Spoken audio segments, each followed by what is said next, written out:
Hey guys, నేను మీ పెద్దపొద్దు. So ఈరోజు నేను పలంనేరుకి వచ్చాను అనమాట జాతర కోసం. ఇక్కడ గంగమ్మ తల్లి జాతర జరుగుతుంది అనమాట. సో నేను మార్నింగ్ 9కి బయలుదేరితే మేము 12:30కి అంతా వచ్చేసామన్నమాట. సో ఇప్పుడు టైం పాస్కి ఇప్పుడు చెప్తున్నాను.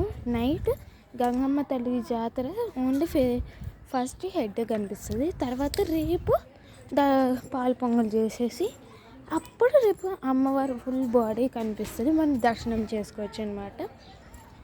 సో ఇదే అన్నమాట. ఇంకా రాత్రి అంతా మేము మేల్కొని ఉంటాం, గేమ్స్ ఆడతాం అన్నమాట. ఓకేనా? సో ఇది పార్ట్ 1 బ్లాగ్. పార్ట్ 2 చూసేయండి ఈ నైట్కి. Stay tune, please follow for more. So you want see a pet puppy? Dio, say hi. Follow for more.